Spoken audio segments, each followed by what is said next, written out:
திருமதி பிரேமலதா விஜயகாந்த் அவர்கள்.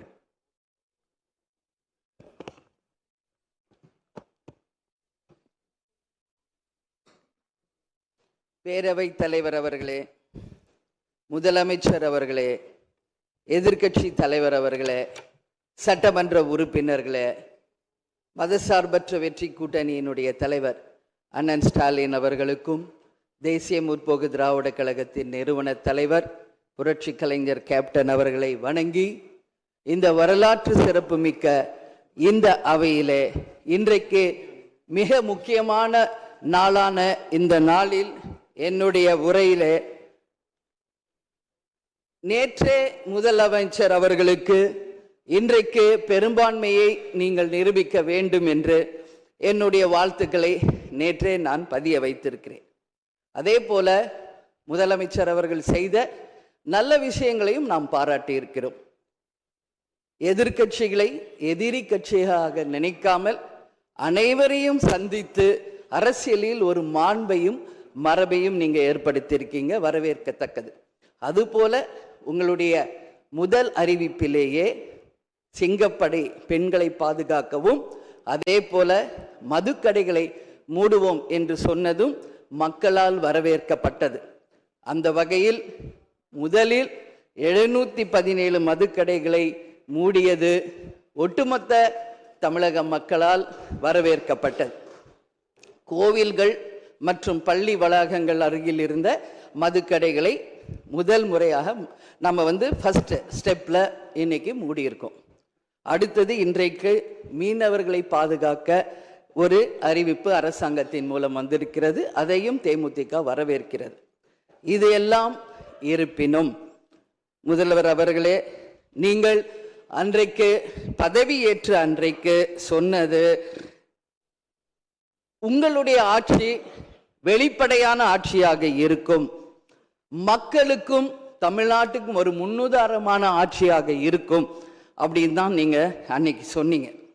அதுபோல அரசு குடும்பத்தில் இருந்து வந்தவன் அல்ல, ஒரு எளிமையான குடும்பத்தில் இருந்து வந்தவன் தான் என்பதை முதலமைச்சராக நீங்க பதவியேற்றதை அனைவருமே வரவேற்றோம், மக்களும் வரவேற்றனர். நாம் சொல்லும் செயலும் ஒன்றாக இருக்க வேண்டும் என்பதில் யாருக்கும் மாற்று கருத்து கிடையாது. வரலாற்று சிறப்புமிக்க இந்த அவையில இன்றைக்கு பெரும்பான்மையை நிரூபிக்க வேண்டிய தருணத்தில் முதல் முறையாக மனவேதனையோடு நான் பதிய வைக்கிறேன், இங்கு குதிரை பேரம் நடந்ததாக இன்றைக்கு எதிர்கட்சிகள் அத்தனை பேருமே அதை சொல்லும் பொழுது, இதுவரை தமிழக அரசியல் வரலாற்றில் நடக்காத ஒரு விஷயம், அதுவும் இந்த வரலாற்று சிறப்பு மிக்க இந்த அவையிலே இந்த முக்கியமான நாளில் அதை பற்றி பேச வேண்டிய ஒரு நிலையை ஏற்பட்டதற்காக உண்மையில் நான் மனம் வேதனை அடைகிறேன். அதே போல முதலமைச்சர் அன்னைக்கு சொன்னாரு, இங்க முகம் மூடி யாரும் செல்ல வேண்டிய அவசியம் இல்லை, அனைவருக்கும் ஒரு வெளிப்படையான ஆட்சி தான் செய்வோம் என்று. அப்படி இருக்கையில் முதல்வர் அவர்களை சந்திக்க யார் முகத்தை மூடிக்கொண்டு அன்று வாகனத்தில் சென்றார்கள் என்பதை நிச்சயமாக மக்களுக்கு தெரியப்படுத்த வேண்டும் என்பதை இந்த நேரத்திலே நான் கேட்டுக்கொள்கிறேன். ஏன்னா அதற்கு காரணம் குதிரை பேரம் என்றால் இதைவிட ஒரு தலைகுனிவு இந்த வரலாற்று சிறப்புமிக்க அவையில் எதுவுமே கிடையாது. நிச்சயம் முதல்வர் அதற்கு பதில் சொல்வார் என்று நான் எதிர்பார்க்கிறேன்.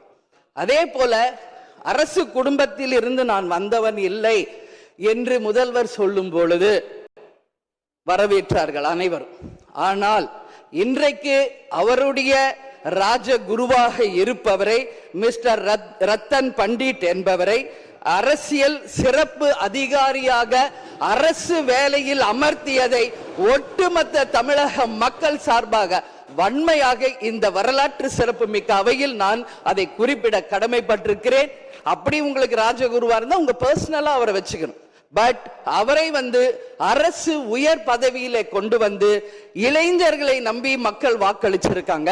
இந்த இளைஞர்களுக்கு நீங்கள் என்ன உதாரணத்தை சொல்கிறீர்கள், என்ன வரலாற்றை நீங்கள் சொல்ல விரும்புகிறீர்கள், வருங்கால இளைஞர்களுக்கும் எதிர்காலத்திற்கும் இதன் மூலம் என்ன மெசேஜ் நீங்க சொல்றீங்க அப்படிங்கறத நிச்சயம் தெளிவுபடுத்தணும். ஏன்னா இன்னைக்கு மக்கள் ஜனநாயகத்தை நம்பி இளைஞர்கள் கையில ஆட்சியை கொடுத்திருக்கிறார்கள். அப்போ வருங்காலம் இளைஞர்களும் வருங்காலத்திற்கும் இந்த அரசு ஒரு முன் உதாரணமா இருக்க வேண்டும் என்பதுதான் என்னுடைய ஒரு கோரிக்கை என்பதை இந்த நேரத்தில் நான் ஆணித்தரமாக பதிய வைக்கிறேன். அது மட்டும் கிடையாது, இந்த ஆட்சி மக்களுக்கான ஒரு நேர்மையான ஆட்சியா இருக்கணும்.